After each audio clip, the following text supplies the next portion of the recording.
তথাকথিত ধর্ম অবমাননার অজুহাতে ময়মনসিংহ জেলার ভালুকায় দীপুচন্দ্র দাস নামে একজন গার্মেন্টস সুপারভাইজারকে নৃশংসভাবে পিটিয়ে আহত করে তাকে উলঙ্গ করে গাছে ঝুলিয়ে খড়কুটা দিয়ে আগুনে জ্বালিয়ে দিয়ে নৃশংস হত্যাকাণ্ডের প্রতিবাদে আজ রাত 8টা থেকে 8টা 3 মিনিট, এই 3 মিনিট আমরা লাইট শাটডাউনের ঘোষণা দিচ্ছি। সারা বাংলাদেশের সমস্ত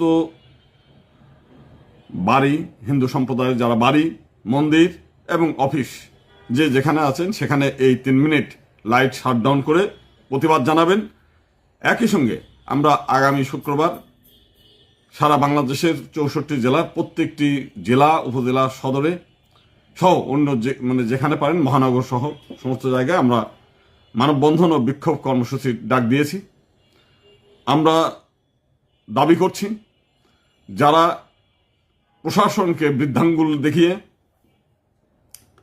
যারা আইন এবং আদালতকে বৃদ্ধাঙ্গুলি দেখিয়ে আইন নিজের হাতে তুলে নিয়ে যারা এই ন্যাক্কারজনক এবং পৃথিবীর ইতিহাসে পৈশাচিক হত্যাকাণ্ডের একটি হচ্ছে এই হত্যাকাণ্ড, এই হত্যাকাণ্ড দৃষ্টান্তমূলক শাস্তির জন্য যারা এই ঘটনার সঙ্গে সম্পৃক্ত এবং যারা এর পিছনে কাজ করেছে সবাইকে আইনের আওতায় এনে দ্রুত বিচার ট্রাইব্যুনালে তাদেরকে বিচার করে প্রকাশ্য ফাঁসি কাষ্ঠে ঝুলিয়ে মৃত্যুদণ্ড কার্যকর করার দাবিতে আমরা এই মানববন্ধনের ডাক দিয়েছি।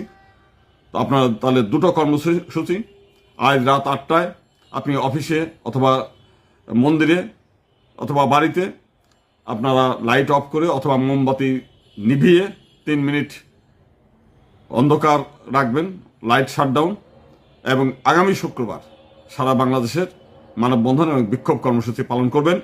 বিশেষ করে হিন্দু মহাজোটের নেতাকর্মীদেরকে আমরা এই নির্দেশনা দিচ্ছি। ধন্যবাদ সকলকে।